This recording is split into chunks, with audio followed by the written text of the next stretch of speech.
Hello BBN, point guard Bryson Howard is on the rise for 2026, and he has been attracting the interest of the Wildcats, a great recruit who can be scary for opponents should he join the blue and white squad. Let's analyze. The college basketball scene is full of stories of overcoming, promising talents, and strategic decisions that shape the future of teams. In this context, Kentucky basketball's recent movement around young point guard Bryson Howard emerges as an intriguing and potential-filled chapter for the Wildcats. The team led by Mark Pope has shown a keen eye for prospects who can not only fit the school's signature style of play, but also take the program to new heights. And, by all indications, Howard could be exactly the kind of piece that is missing. From the blue and white board, Bryson Howard, a name that until recently might have gone unnoticed on the national radar, has been making an impressive showing on the Nike EYBL Under-16 circuit with Pro Skills Elite. The point guard showed a phenomenal performance in the first live period of the NCAA, solidifying his position as one of the revelations of the weekend, with averages of 26.8 points per game, including 42.3% on three-point shots, in addition to significant defensive contributions, 4.8 rebounds and 2.8 steals per game. Howard proved that his game is multifaceted and mature for his age. These numbers caught the attention of Jamie Shaw of On3, who ranked him as the second best player of the weekend, praising not only his offensive ability but also his defensive instincts, which proved decisive in crucial moments. Kentucky's approach, through assistant coaches Alvin Brooks III and Mikhail McLean, reinforces Mark Pope's strategic vision of building a robust and versatile roster. The interest in Howard is not just a bet on the present, but on the future of the program. He represents the ideal profile of an athlete who can quickly integrate into Kentucky's competitive culture, bringing with him a solid work ethic and winning mentality, traits that run in his family. The son of former Dallas Mavericks forward and 2007 All-Star Josh Howard, Bryson carries a legacy of basketball excellence. His father averaged respectable NBA averages, including 14.3 points and 5.7 rebounds over his career, and currently wields influence as the head coach of NAIA-UNT Dallas. This family pedigree not only projects Bryson as a high-performance athlete, but also as someone who deeply understands the dynamics of the sport and knows how to handle pressure. What makes Bryson Howard so special, however, goes beyond his background and statistics. His ability to switch between defensive positions and adjust to the pace of the game demonstrates a rare stage intelligence for such a young player. He's not just a reliable three-point shooter. He's a playmaker who can penetrate opposing defenses with athletic touches near the basket and make quick decisions that benefit his team. Additionally, his defensive prowess, guarding taller opponents and using his length to create turnovers, is a strength that Pope can exploit in systems that emphasize intensity and versatility. For Kentucky, recruiting Bryson Howard would be more than just adding talent to the roster. It would be an investment in a player who could become the backbone of the team for years to come.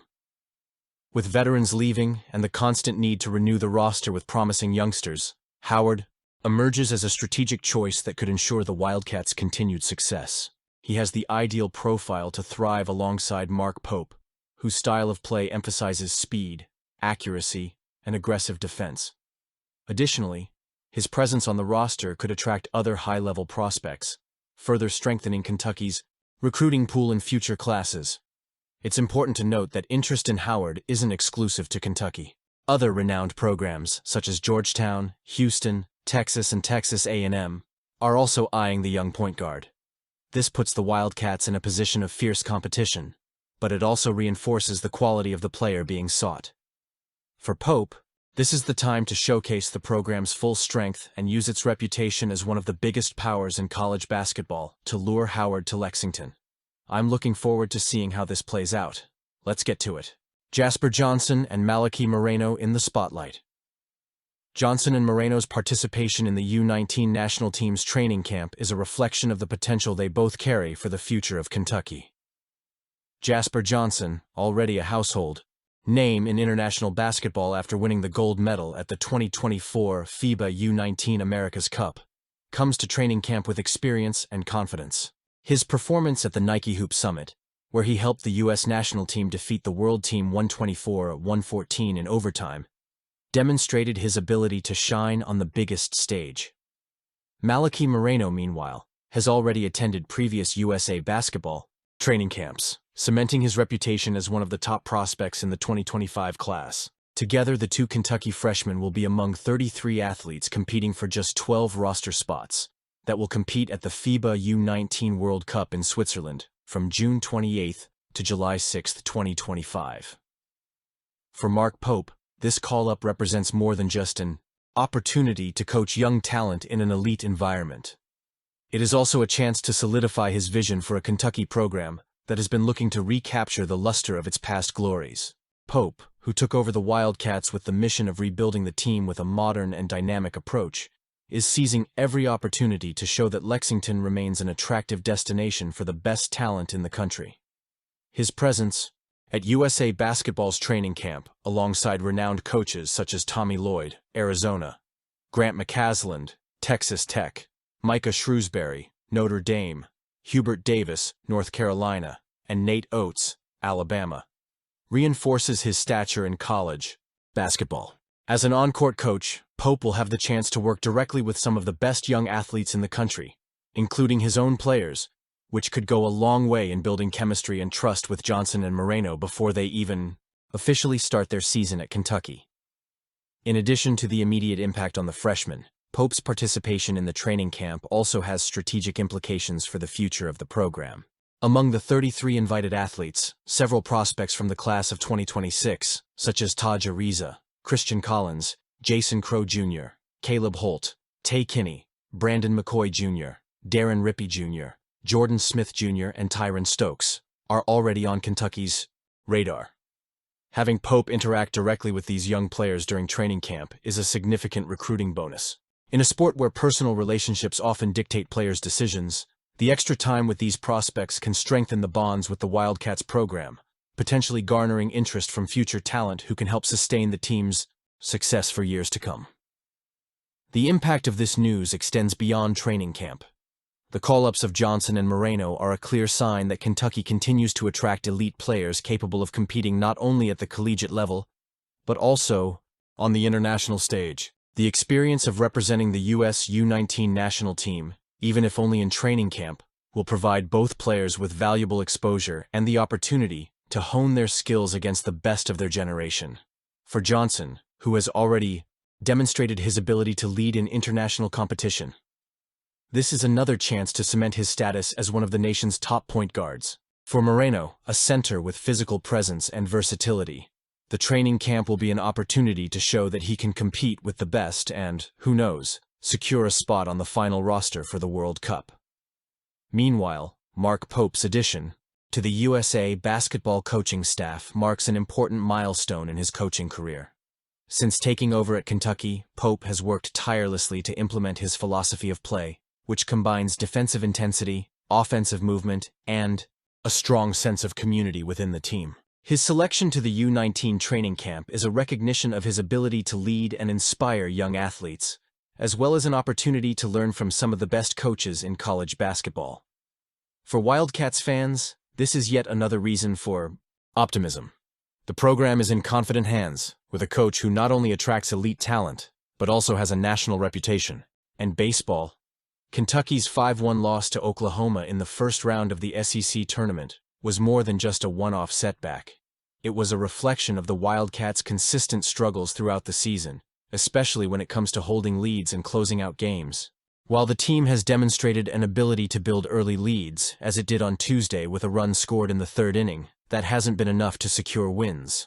The result exposed weaknesses that need to be addressed, both tactically and emotionally, if the program is to advance in the NCAA tournament.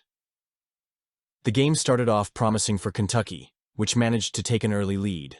Luke Lawrence, one of the team's offensive standouts, continued his solid contribution with 2 singles and a double, accounting for half of the team's 6 total hits. Nick Mingione's early strategy seemed to pay off when James McCoy drove in Lawrence to score the game's first run. However, the lead was short-lived. Oklahoma responded quickly with a 2-run home run by Jason Walk and a single by Easton Carmichael, turning things around and demonstrating the Sooners' ability to adjust.